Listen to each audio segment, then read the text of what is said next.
사연을 듣고 난 후 각자의 의견을 댓글로 남겨주시기 바랍니다. 사소한 댓글이라도 사연자분에게 큰 힘이 될 수 있습니다. 각색될 수 있고 사연자분의 입장에서 구성될 수 있습니다. 이 계좌이체는 뭐니? 아, 그게 말해봐. 장모님 월급이에요. 뭐라고? 미영이가 친정어머님께 육아도우미 월급을 드리고 싶다고 해서. 뭐? 네가 정신이 있니? 우리 카드로 친정어머니 월급을 준다고? 엄마, 그래도 우리 애 봐주시는데 당연히 드려야죠. 다른 육아도우미 쓰면 더 비쌀 텐데. 그래. 내 돈으로 주면 몰라도 우리 카드로. 그것도 우리한테 말도 없이? 에이, 엄마도 참 우리 집 카드값 정도야 내주실 수 있잖아요. 야, 내가 제정신이야? 안사동 월급을 우리 보고 대라고? 아빠, 우리가 얼마나 절약하고 있는데요? 다른 애기 엄마들은 산후도우미에, 보모에 돈 얼마나 쓰는 줄 아세요? 어머님, 우리 엄마가 아기 보느라 다른 일도 못 하시잖아요. 당연히 월급은 받으셔야죠. 미영아, 그래도 그건 아니지. 왜요? 시댁은 돈이 많은데 뭐가 문제인데요? 제가 일하면 월급 받잖아요. 문영자 여사님은 경상북도의 작은 시골 마을에서 태어났습니다. 아버지는 면사무소 공무원이었고 어머니는 재봉틀로 마을 사람들의 옷을 수선해주며 생계를 도왔습니다. 넉넉하지는 않았지만 화목한 가정에서 자랐습니다. 초등학교에 입학한 그녀는 남다른 총명함을 보였습니다. 전교에서 항상 1등을 놓치지 않았고 선생님들의 총애를 받았습니다. 특히 산수 시간이면 항상 칠판 앞에 나가 문제를 풀었고 읽기 시간에는 또랑또랑한 목소리로 교과서를 읽어 학급의 모범이 되었습니다.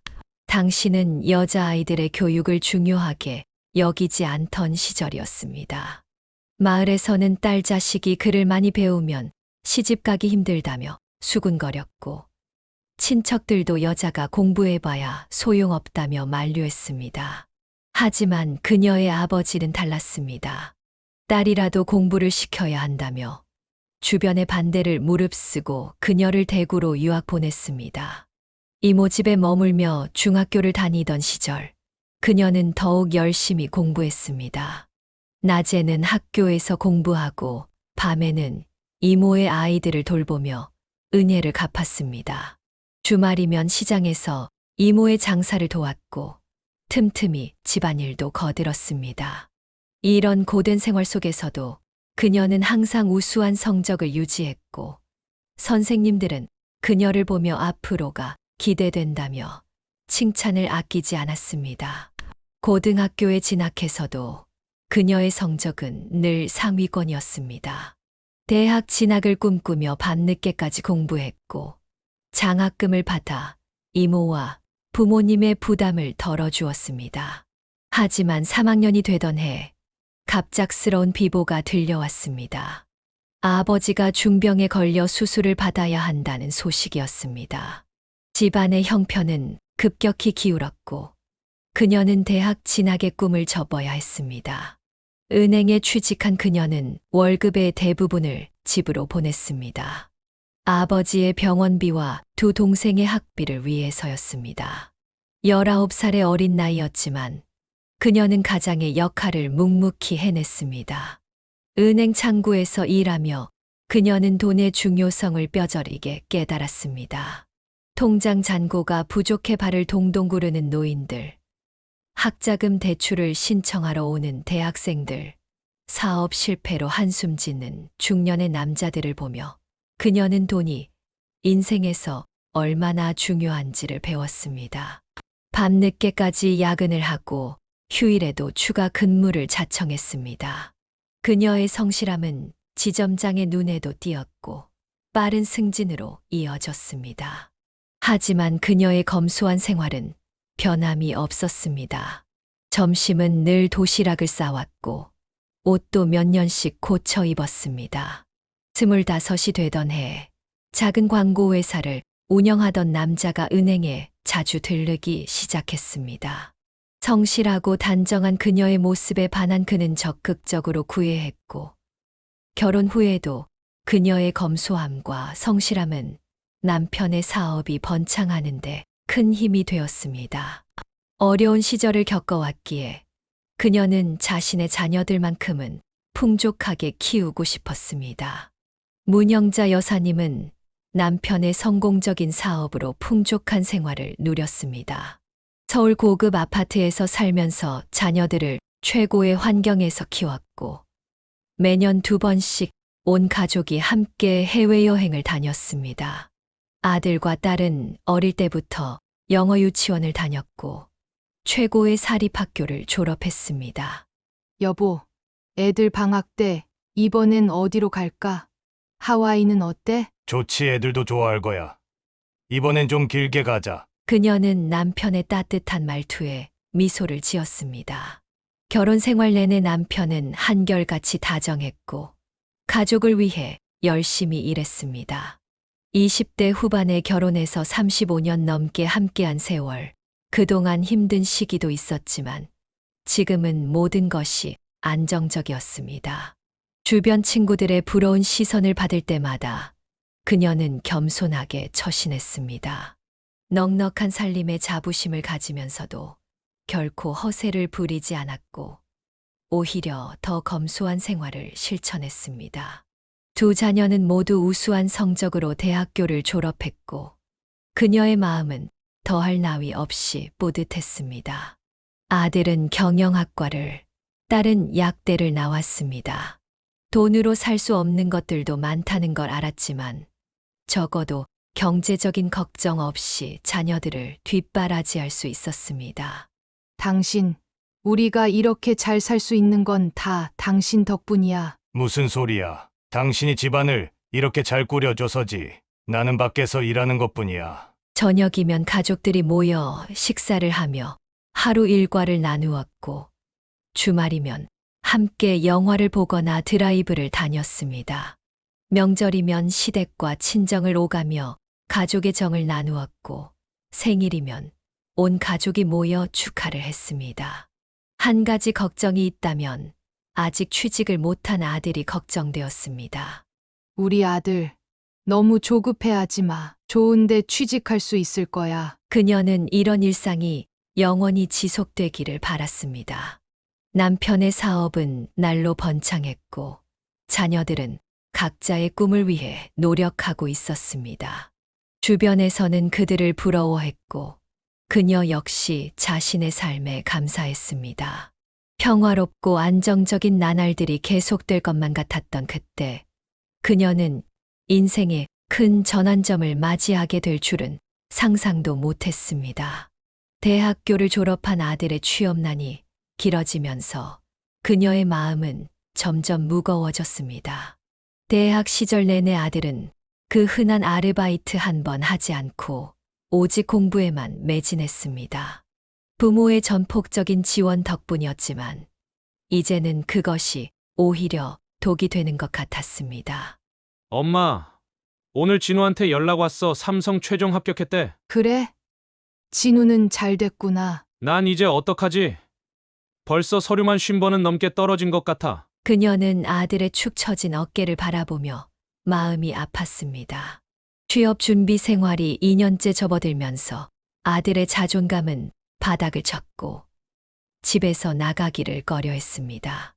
여보, 우리 아들 좀 봐. 하루 종일 방에만 틀어박혀 있어. 내가 얘기 좀 해볼게. 사업하다 보니 아는 회사도 있고. 아니야.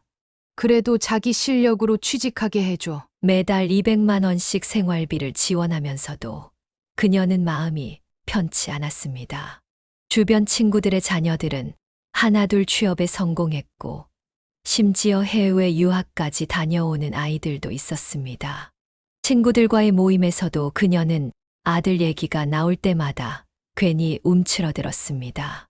명문대를 나왔다고 자랑하던 때가 무색하게 이제는 그저 빨리 취직이나 했으면 하는 바람뿐이었습니다. 아들, 중소기업도 나쁘지 않아. 처음부터 너무 큰 회사만 바라보지 말고. 엄마, 나도 알아. 근데 내 스펙으로 중소기업 가면 너무 아깝지 않아? 아들의 눈높이는 갈수록 높아져만 갔습니다. 명문대 출신이라는 자부심이 오히려 발목을 잡는 것 같았습니다. 중소기업 면접에서는 오버스펙이라며 거절당했고, 대기업은 너무 경쟁이 치열했습니다. 여보, 우리 아들 좀 회사에서. 안 돼. 아직은 좀 더 기회를 줘보자. 남편은 단호했습니다. 아들이 스스로의 힘으로 일어서기를 바랐기 때문입니다. 하지만 취업 실패가 거듭되면서 아들은 점점 자신감을 잃어갔고 밤낮이 바뀐 생활을 하기 시작했습니다. 엄마, 나 오늘 면접 또 떨어졌어. 괜찮아. 다음에 더 잘할 수 있을 거야. 퇴근 후 술에 취해 들어오는 날이 잦아졌고 집에서는 게임에 빠져 지내기 일쑤였습니다. 한때 장학금을 받으며 공부하던 모범생의 모습은 온데간데 없이 사라졌습니다. 남편도 깊은 한숨을 내쉬었습니다. 더 이상 이대로 놔둘 수는 없다는 것을 부부 모두 알고 있었습니다. 아들의 미래를 위해서라도 무언가 변화가 필요한 시점이었습니다. 3년의 취업 실패 끝에 남편은 결단을 내렸습니다. 광고회사를 이끌고 있는 남편은 마침내 아들에게 제안을 했습니다. 아들, 이제 우리 회사로 들어올래? 내가 이어받아야 할 곳이기도 하고 처음부터 널 너무 힘들게 한 것 같아서 미안하다. 그녀는 남편과 아들의 대화를 지켜보며 안도의 한숨을 내쉬었습니다. 아들은 곧바로 신입사원 연수를 받았고 일반 직원들과 똑같은 과정을 거쳤습니다.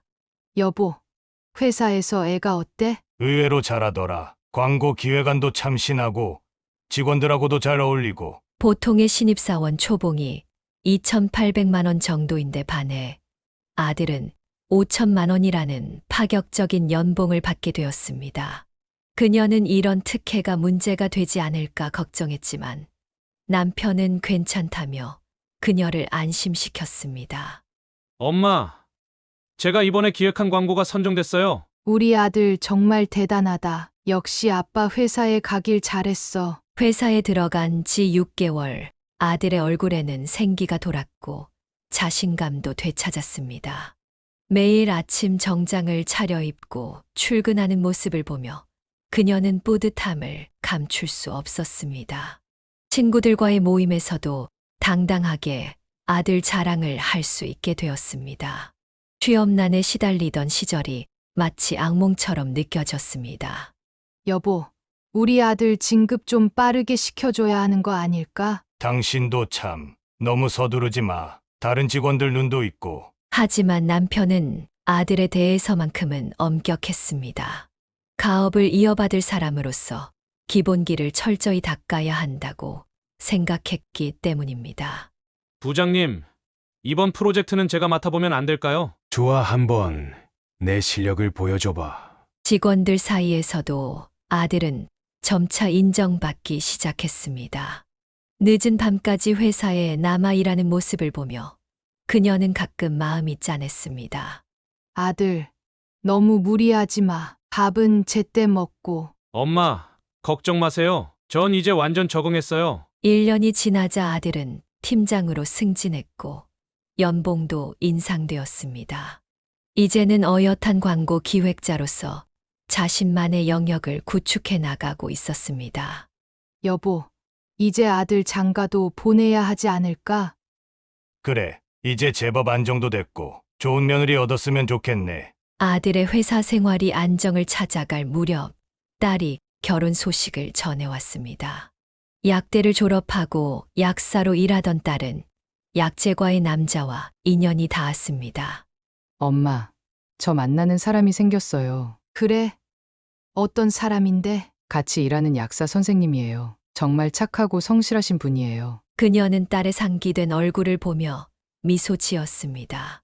교제 6개월 만에 양가 상견례가 이루어졌고 사위될 사람의 첫인상은 딸의 말처럼 깔끔하고 예의 바른 청년이었습니다. 여보, 어때요? 우리 사위들 양반. 괜찮아 보여. 똑똑하고 겸손하고. 예비 사위의 집안도 서울에서 대형 병원을 운영하는 의사 가문이었습니다. 양가는 금세 의기투합했고 결혼 준비는 순조롭게 진행되었습니다. 형자야, 큰딸 좋은 대로 시집 간다면서 축하해. 웨딩홀을 예약하고 신혼집을 알아보는 과정에서도 양가는 원활하게 의견을 조율했습니다. 서울 아파트를 신혼집으로 정했고 20억이 넘는 비용을 양가가 반반씩 부담하기로 했습니다. 딸, 신혼집 마음에 들어? 네. 엄마, 너무 좋아요. 위치도 좋고 인테리어도 제 스타일이에요. 결혼식 날 그녀는 순백의 웨딩드레스를 입은 딸을 보며 눈시울을 붉혔습니다. 사위는 결혼식 내내 딸을 아끼고 배려하는 모습을 보여주었습니다. 장모님, 걱정 마세요. 제가 평생 따님 행복하게 해드릴게요. 그래. 우리 딸 잘 부탁해. 신혼여행은 한 달 동안 유럽으로 떠났습니다. 둘 다 병원에서 장기 휴가를 받을 수 있는 위치였기에 가능한 일이었습니다. 엄마, 저희 파리 도착했어요. 여기 너무 예뻐요. 매일같이 보내오는 딸의 사진과 메시지에 그녀의 마음은 흐뭇했습니다. 신혼여행에서 돌아온 후에도 딸 부부는 매주 주말이면 찾아와 안부를 전했습니다. 어머님, 이번 주말에 저희 집에서 식사하시죠? 그래, 가야지. 우리 사윗감이 이렇게 초대를 하는데. 그녀는 이런 딸의 결혼 생활을 보며 아들의 배필도 빨리 찾아야겠다고 생각했습니다. 하지만 아들이 데려온 여자는 그녀의 예상과는 전혀 다른 사람이었습니다. 딸의 화목한 결혼 생활을 지켜보며 그녀도 아들의 짝을 찾고 있었습니다. 하지만 아들이 소개한 여자는 그녀의 기대와는 너무나 달랐습니다. 엄마, 제가 만나는 사람이 있어요. 어떤 사람인데? 지역 병원에서 일하는 간호조무사예요. 진짜 착하고 마음씨 좋은 사람이에요. 그녀는 순간 할 말을 잃었습니다. 직업에 귀천은 없지만 명문대를 나온 아들에게 여자친구가 간호조무사라니 기대와는 너무나 달랐습니다. 어머님, 저는 김미영이라고 합니다. 첫 만남에서 미영은 수수한 차림이었습니다. 하지만 그녀의 말투에는 어딘지 모를 거친 면이 있었습니다. 우리 아들이랑은 어떻게 만나게 된 거예요? 아, 제가 일하는 병원에 환자로 왔다가요. 근데 어머님, 이런 거 일일이 다 물어보셔야 돼요? 그녀는 순간 당황했습니다. 첫 만남부터 보이는 날선 태도에 놀랐지만 아들을 위해 참기로 했습니다. 친구와의 통화에서 그녀는 속마음을 털어놓았습니다. 여보, 걱정돼요. 저 애가. 난 더 걱정이야. 아들놈이 저런 애한테 홀딱 빠져서. 미영은 시간이 갈수록 본색을 드러냈습니다. 가족 식사 자리에서도 예의 없는 태도가 계속됐습니다. 미영 씨, 학교는 어디까지 나왔어요? 아휴, 고졸이에요. 왜요?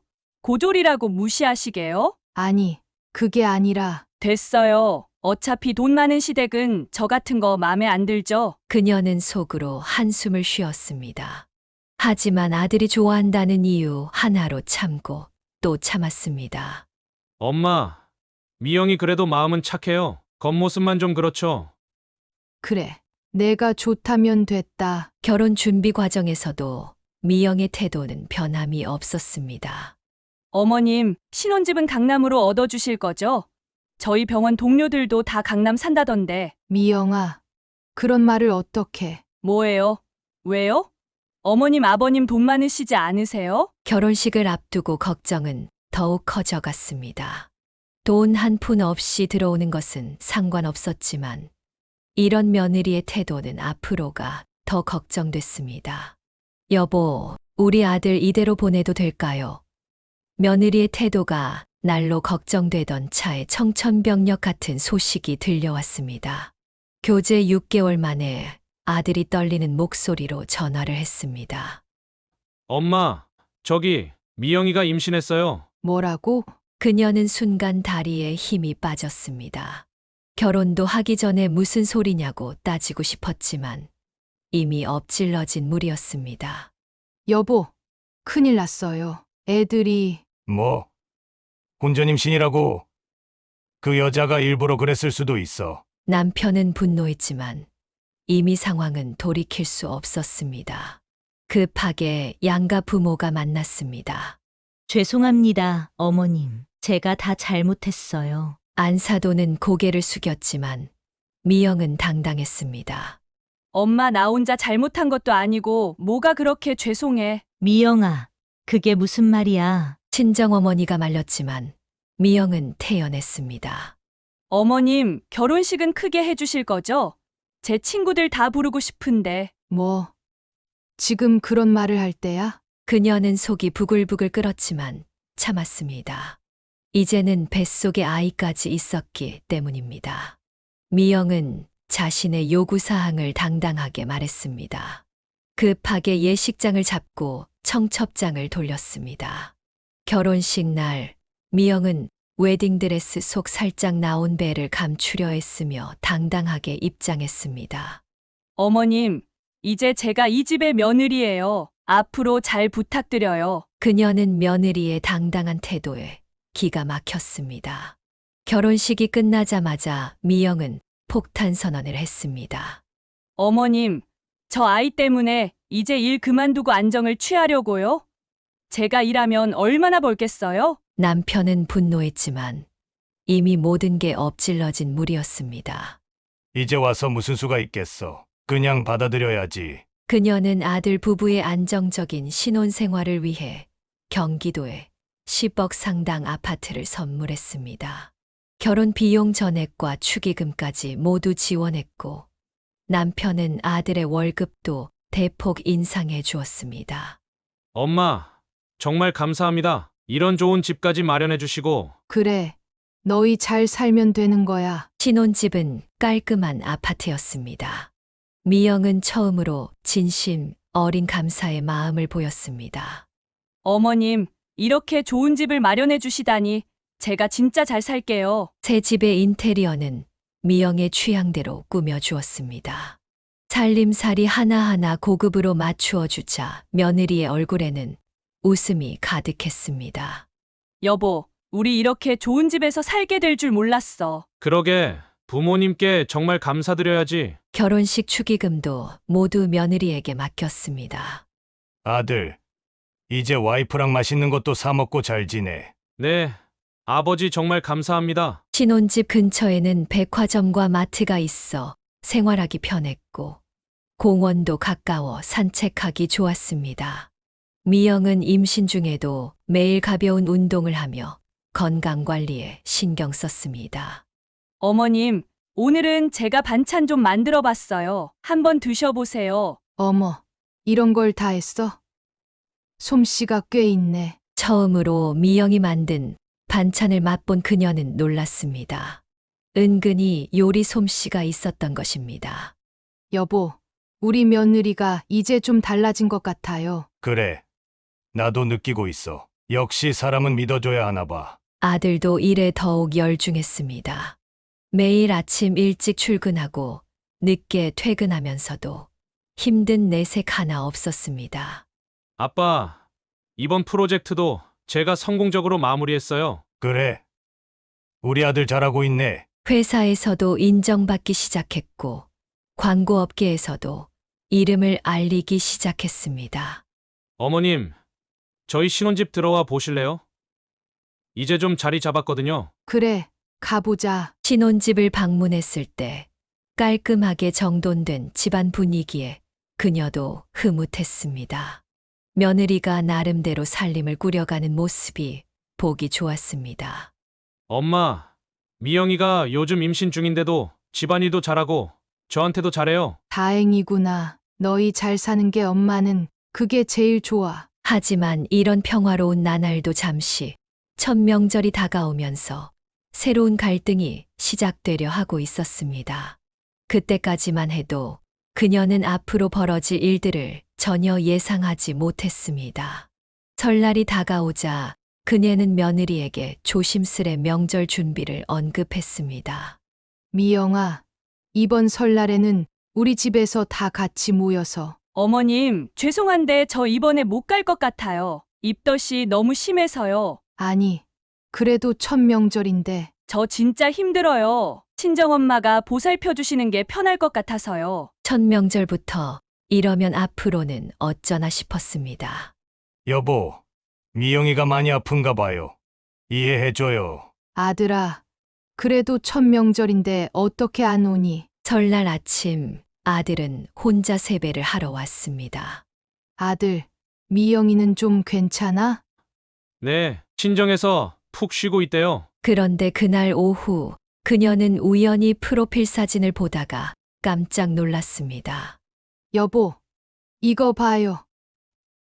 뭔데? 며느리가 친정 식구들이랑 외식하는 사진이에요. 입덧이 심하다더니. 사진 속 미영은 활짝 웃으며 친정 식구들과 고급 일식집에서 식사를 하고 있었습니다. 여보, 저게 말이나 돼요? 첫 명절부터. 진짜 너무하네. 아들한테 전화해봐요. 하지만 아들은 오히려 미영을 감쌌습니다. 엄마, 미영이가 많이 예민해져서 그래요. 이해해 주세요. 아들아, 그래도 다음 날은 더 충격적인 사진이 올라왔습니다. 친정 가족들과 노래방에서 찍은 사진이었습니다. 어머님, 저 노래방은 소독도 잘 되어 있고 환기도 잘 돼서 임산부한테 좋대요. 더는 참을 수가 없었습니다. 여보, 저 애가 우리를 완전히 무시하는 거예요. 그게 말입니다. 이제 본색을 드러내는구만. 설 연휴가 끝나고 며느리가 찾아왔습니다. 어머님, 제가 못 온다고 많이 서운하셨죠? 아니, 괜찮아. 그래도 친정엄마가 계시니까 저는 편하더라고요. 앞으로도 명절 때는 친정에서 보내려고요. 뻔뻔한 태도에 말문이 막혔습니다. 처음 보였던 감사한 마음은 온데간데 없이 사라지고 시댁을 하찮게 여기는 태도가 역력했습니다. 당신, 앞으로가 더 걱정되네요. 나도 그래. 이제 시작인가 봐. 부부의 우려대로 며느리의 행동은 점점 더 대담해져 갔고 시댁과의 거리는 더욱 멀어져만 갔습니다. 설날 이후 며느리의 행태가 점점 도를 넘어설 무렵 그녀의 생일이 다가왔습니다. 어머님, 죄송한데 저 내일 친정어머니랑 산부인과 검진이 있어서 못 갈 것 같아요. 아, 그래, 건강검진이 중요하지. 그녀는 서운했지만 애써 담담한 척했습니다. 결국 딸 가족과 아들만 초대해 조촐하게 생일 식사를 하기로 했습니다. 엄마, 미영이 때문에 많이 서운하시죠? 아니야, 검진이 더 중요하지. 그런데 그날 저녁 뜻밖의 전화를 받았습니다. 병원 원장님 부인인 친구에게서였습니다. 형자야, 아까 백화점 식당가에서 내 며느리 봤다? 미영이, 어디서?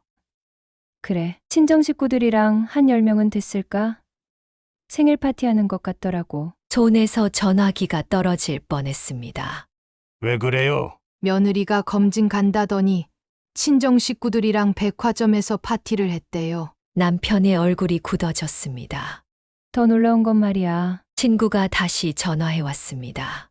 친정어머니가 다른 테이블 손님한테 자랑하더라고. 우리 사돈댁이 돈이 많아서 며느리 카드로 다 해결한다고. 그녀는 현기증이 날 것 같았습니다.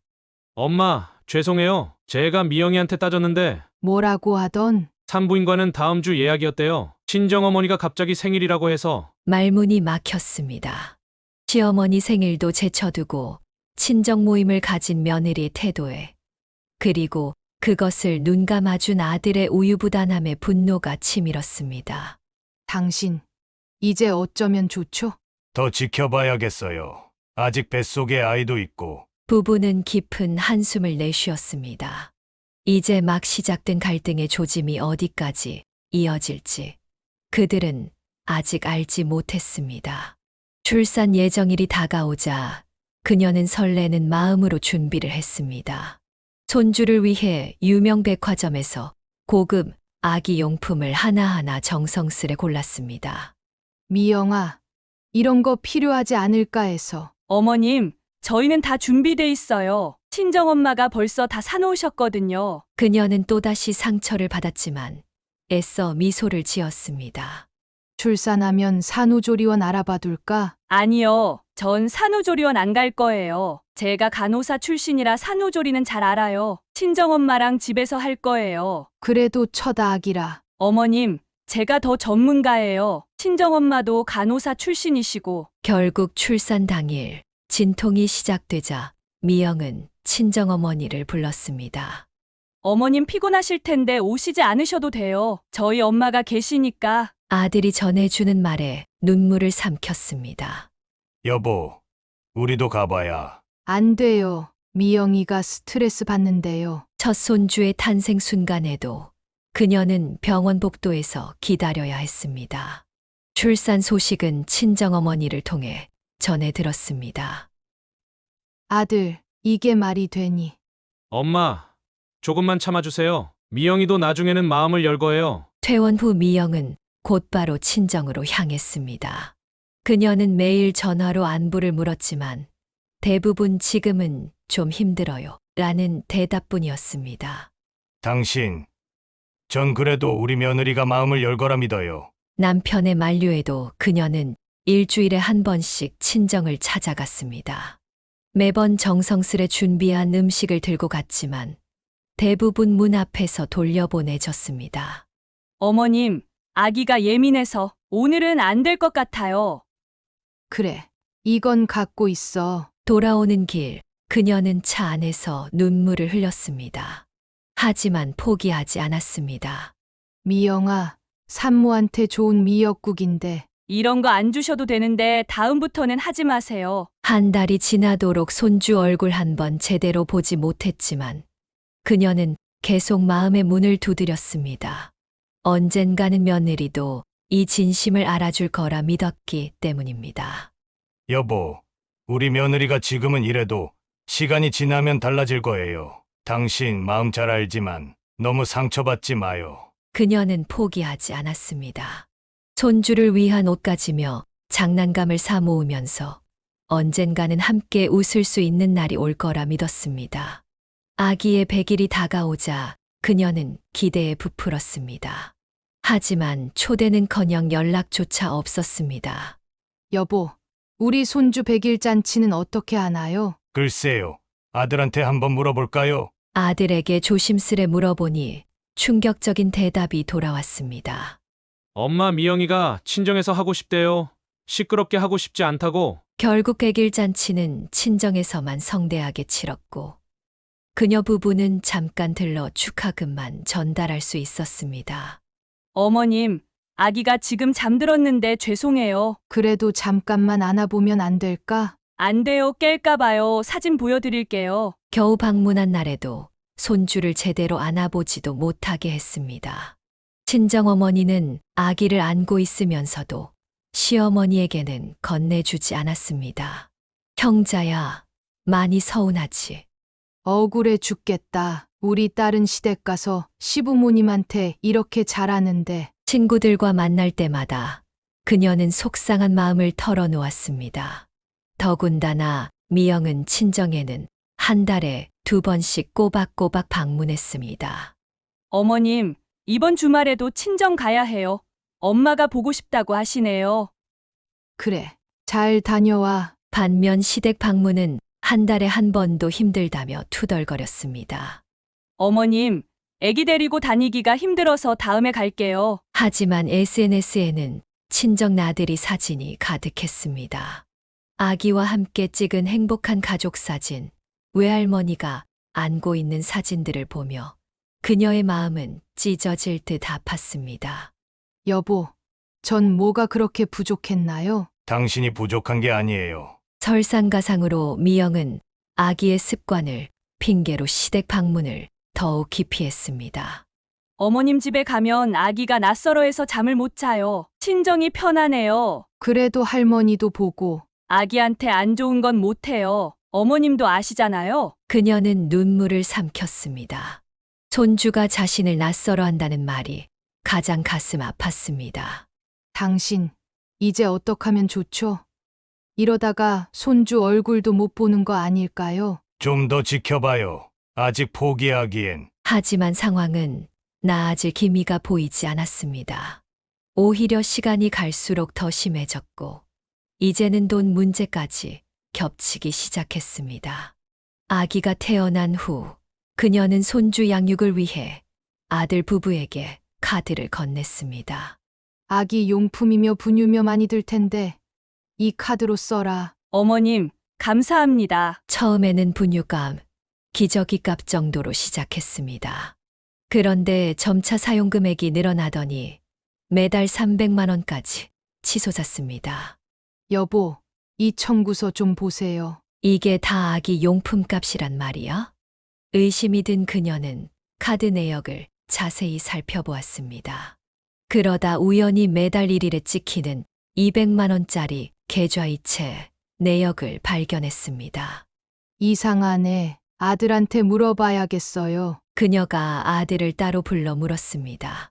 이 계좌이체는 뭐니?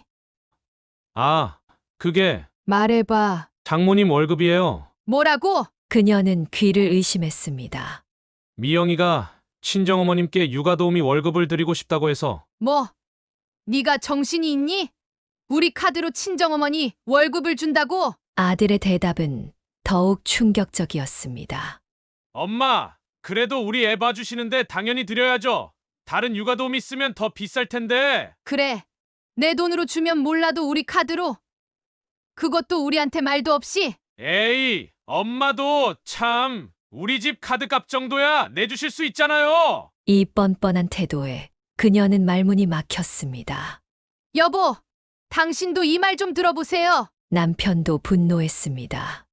야, 내가 제정신이야? 안사동 월급을 우리 보고 대라고? 아빠, 우리가 얼마나 절약하고 있는데요? 다른 애기 엄마들은 산후도우미에, 보모에 돈 얼마나 쓰는 줄 아세요? 더구나 며느리는 이 사실이 밝혀지자 더욱 당당했습니다. 어머님, 우리 엄마가 애기 보느라 다른 일도 못 하시잖아요. 당연히 월급은 받으셔야죠. 미영아, 그래도 그건 아니지. 왜요? 시댁은 돈이 많은데 뭐가 문제인데요? 제가 일하면 월급 받잖아요. 심장이 멎는 것 같았습니다. 돈보다도 며느리와 아들의 뻔뻔한 태도가 더 충격적이었습니다. 카드 사용 문제로 갈등이 깊어지던 중 아들이 갑자기 회사에 찾아와 남편을 만났습니다. 저 다음 주에 휴가 쓰고 싶은데요. 얼마나? 오히려 괌으로 여행 가려고요. 남편은 미간을 찌푸렸습니다. 중요한 프로젝트를 앞두고 있는 시점이었습니다. 지금 프레젠테이션 준비해야 하는 거 알잖아. 저 그동안 진짜 열심히 했잖아요. 그리고 이제 그건 팀에서 알아서 하겠죠. 이번 여행은 꼭 가야 해요. 무슨 여행이 그렇게 중요해서? 저 장모님 모시고 가기로 했어요. 그동안 고생하신 거 보답하는 거예요. 남편은 순간 화가 치밀었습니다. 뭐? 너희 둘이 가는 것도 아니고 장모님까지? 미영이가 그러는데 친정어머님이 우리 애기 봐주신 거 생각하면 당연히 해드려야 한다고. 그날 저녁 남편은 분노에 차서 돌아왔습니다. 여보, 우리 아들이 미쳤나 봐요. 왜요? 무슨 일 있었어요? 아니, 중요한 프로젝트 앞두고 장모님 효도 관광 간다네요. 더군다나 다음 날 며느리가 당당하게 전화를 걸어왔습니다. 어머님, 이번에 저희 엄마 모시고 괌 가기로 했어요. 카드값 좀 나올 텐데 괜찮으시죠? 미영아, 그래도 회사 일이. 아니, 아무리 직원이라지만 휴가를 마음대로 통제하는 게 말이 돼요? 계속되는 며느리의 당돌한 태도에 그녀는 말문이 막혔습니다. 여보, 이제 아들이 회사도 자기 것인 줄 아나 봐요. 정말 믿기지가 않네요. 결국 아들은 회사 최고 성수기에 휴가를 냈고 중요 프로젝트는 다른 팀원들에게 떠넘겼습니다. 너 지금 뭐 하는 거야? 이런 식으로 일하게? 회사에서도 아들의 이런 태도가 문제가 되기 시작했습니다. 직원들 사이에서는 불만의 목소리가 나왔습니다. 당신, 이제는 더 이상 안 되겠어요. 그러게요. 이런 식이면 회사도 망가지겠어요. 그러던 어느 날 회계팀에서 이상한 보고가 들어왔습니다. 사장님, 아드님 계좌로 매달 정기적인 이체 내역이 있어서요. 남편이 자세히 살펴보니 아들이 매달 회사 돈 300만 원을 따로 빼돌리고 있었습니다. 즉시 아들을 불렀습니다. 너 지금 이게 뭔지 다 설명해라. 아, 그게 아들은 당황한 기색이 역력했습니다. 솔직히 말해봐. 저 장모님께 드리는 거예요. 뭐라고? 죄송해요, 아빠. 미영이가 너무 안쓰러워해서 장모님이 우리 애기 봐주시느라 다른 일을 못 하시잖아요. 남편은 한숨을 내쉬었습니다. 그럼 먼저 상의를 했어야지. 이렇게 몰래. 죄송해요. 말씀드리기가 좀 그래서. 그날 저녁 남편이 이 이야기를 그녀에게 전했습니다. 여보, 우리 아들이. 하지만 다음 날 상황은 더 충격적으로 전개되었습니다. 아들이 다시 찾아와 월급 인상을 요구한 것입니다. 아빠, 제 월급 좀 올려주시면 안 될까요? 왜? 장모님 월급을 좀 더 드리고 싶어서요. 지금 300만 원으로는 너무 부족하대요. 뭐? 너 방금 뭐라고 했니? 아들의 태도가 돌변했습니다. 아니, 우리가 얼마나 절약하고 사는데요. 부모 자식 사이에 이런 것도 못 해주시는 게 말이 돼요? 야, 내가 지금. 이런 것도 못 해주시면서 자식 사랑한다고 하시는 거예요? 이게 다 갑질이에요, 갑질. 남편은 아들의 달라진 태도에 할 말을 잃었습니다. 그동안 숨기고 있던 본색이 드러난 것입니다. 여보, 아들이 돈을 빼돌린 것도 모자라. 이제 보니 처음부터 계획적이었던 거예요. 돈만 있으면 다 될 줄 알았나 봐요. 부부는 이제야 모든 것을 깨달았습니다. 아들과 며느리의 숨겨진 계획이 하나씩 드러나기 시작한 것입니다. 남편은 화를 내며 아들을 호출했습니다. 당장 회사로 들어와. 회사에 들어서는 아들의 얼굴은 핏기가 없었습니다. 앉아. 아빠, 제가 잘못했습니다. 다시는. 그만둬라. 네? 회사 그만두라고. 순간 아들의 얼굴이 하얗게 변했습니다. 아빠, 그러시면 안 돼요. 제가 뭘 잘못했는지 말씀이라도. 회사 돈 빼돌린 거, 장모님 몰래 월급 준 거, 직원들 앞에서 내 체면 구긴 거 더 얘기해 줄까? 그래도 전 아들이잖아요. 그래서 더 안 된다. 3개월 줄 테니 그동안 다른 데 알아봐. 그 순간 밖에서 고성이 들렸습니다. 며느리였습니다. 어디서 감히 사장님 아들을 자르시겠다고 하세요? 이게 다 시어머니 사주죠? 비서가 말렸지만 며느리는 사무실로 들어와 소리를 질렀습니다. 당신들이 우리 보고 나가라고요? 우리가 얼마나 회사에 헌신했다고? 미영아, 제발. 아니, 이거 완전 갑질이잖아요. 돈으로 자식 목숨 잡으시게? 남편이 책상을 내리쳤습니다. 당장 나가. 그날 저녁 부부는 무거운 마음으로 이야기를 나눴습니다. 여보, 너무하신 거 아니에요? 아니요. 이제 끝내야 해요. 돈으로 사람 마음은 못 사는가 봅니다. 다음 날 아들 부부가 찾아왔습니다. 엄마, 아빠가 우리 보고 나가래요. 어머님, 이럴 순 없잖아요. 우리가 뭘 그렇게 잘못했다고? 하지만 이미 부부의 마음은 굳어져 있었습니다. 미영아, 이제 다 끝났어. 너희가 우리 마음을 몰랐던 거야. 뭐요? 돈 많은 시댁이 며느리 하나 못 봐준다는 거예요? 그렇게 모든 것이 끝이 났습니다. 3개월의 시간이 주어졌지만 그들의 관계는 이미 돌이킬 수 없는 강을 건넌 후였습니다. 여보, 집도 빼야겠어요. 아니, 그래도 아기가 있는데. 이제 와서 자식 핑계는 그만둡시다. 다음 날 아침 내용 증명이 발송되었습니다. 30일 내 퇴거 요청이었습니다. 아빠, 이게 무슨 짓이에요? 우리 보고 길바닥에 나가서 살라고요? 너희 집 아니야. 원래부터 내 명이었잖니. 어머님, 제발 말려주세요. 저희 잘못했어요. 며느리가 그녀의 발밑에 무릎을 꿇었습니다. 이제 와서 그동안 우리가 얼마나 서운했는지 알기나 하니? 죄송해요. 제가 잘못했어요. 다시는 친정 안 가고 시어머님만 모시고 살게요. 하지만 그녀의 마음은 이미 돌아선 뒤였습니다. 미영아, 너희는 우리 돈만 보고 살았지. 이제 와서 무슨 효도 타령이야. 아들도 무릎을 꿇었습니다. 엄마, 제발 한 번만 용서해 주세요. 제가 다시는. 일어나라. 너희가 무릎 꿇을 때는 지난 지 오래야. 그때 며느리가 배를 잡고 쓰러졌습니다. 어머님, 저 둘째가 생겼어요. 제발. 이제 와서 아기로 협박하게. 너희 첫째도 그렇게 낳지 않았니? 남편이 차갑게 말했습니다. 30일 안에 나가. 못 나가면 강제 집행할 거야. 아빠, 그래도 손주가. 손주? 우리가 언제 손주 얼굴이나 제대로 봤더냐? 결국 아들 부부는 울면서 돌아갔습니다. 그날 밤 친정어머니까지 찾아왔습니다. 사돈 제발 우리 애들 좀. 사돈 어른 이제 그만 가세요. 우리도 할 말은 많지만 참습니다. 다음 날부터 지인들의 전화가 빗발쳤습니다. 형자야. 그래도 너무하는 거 아니야? 애들 불쌍해서 어쩌려고. 하지만 그녀는 단호했습니다. 우리도 다 계획이 있었어. 아들한테 회사 물려주고 손주 키우는 재미로 살려고 했는데 다 망쳐버렸잖아. 결국 한 달 후 아들 부부는 10억짜리 아파트에서 짐을 빼기 시작했습니다. 당신, 우리가 너무한 걸까요? 아니요, 이제는 돈으로 사랑을 살 수 없다는 걸 깨달아야 할 때예요. 짐을 빼는 마지막 날, 그들은 한 번도 뒤돌아보지 않았습니다. 이제 모든 게 끝난 것입니다. 모든 게 끝난 후 그녀의 집은 이전과는 다른 적막이 감돌았습니다. 손주의 웃음소리도 아들의 목소리도 없는 텅 빈 공간만이 남았습니다. 엄마, 동생네는 결국 친정으로 들어갔대요. 딸이 전해주는 소식이었습니다.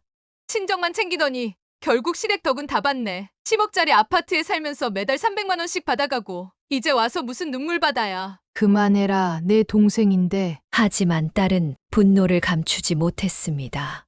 엄마, 전 지금도 이해가 안 돼요. 어떻게 그럴 수가 있죠? 저렇게 좋은 부모님을. 한 달 후 아들 부부의 소식이 들려왔습니다. 30평대 다세대 주택에 월세방으로 들어갔다고 했습니다. 미영은 친정 근처 동네 병원에서 다시 일을 시작했고 아들은 중소기업에 취직했다고 했습니다. 여보, 우리가 너무했나요? 아니요, 이제 그들이 진짜 사랑이 뭔지 알게 될 거예요. 가끔 손주 사진이 그녀의 핸드폰으로 왔습니다. 보나마나 돈을 노리고 보내는 것이겠지만 할미 마음은 아프기만 했습니다. 엄마 정말 이제 다시는 못 봐요. 아들의 문자 메시지가 왔지만 그녀는 답장하지 않았습니다. 이제는 정말 끝이었습니다. 당신, 이게 다 내 탓이에요. 내가 너무 돈으로만 애들을 키웠나 봐요. 여보, 우리가 잘못한 게 아니에요. 그들이 선택한 거예요. 1년이 지난 어느 날 아들 부부가 회사 앞에서 기다리고 있었습니다. 아빠, 엄마 한 번만 용서해 주세요. 하지만 부부는 그들을 스쳐 지나갔습니다. 돈으로 살 수 없는 게 있다는 걸 이제는 그들이 깨달아야 할 시간입니다. 여보, 이제 우리도 새로운 시작을 해요. 남편의 말에 그녀는 고개를 끄덕였습니다. 이제 그들은 둘만의 새로운 인생을 시작하려 합니다. 돈은 많지만 마음이 가난했던 시절은 끝났습니다. 형자야. 요즘은 어떠세요? 이제야 좀 편안해. 돈으로는 사람 마음은 못 사나 봐. 그녀는 이제 진정한 행복이 무엇인지 깨달았습니다. 때로는 놓아주는 것이 진정한 사랑일 수 있다는 것도 말입니다. 사연을 듣고 댓글을 남겨주시기 바랍니다. 사소한 의견일지라도 사연자분에게는 큰 힘이 됩니다. 노골적인 악성 댓글은 사연자분에게 상처가 될 수 있으니 삼가주시기 바랍니다.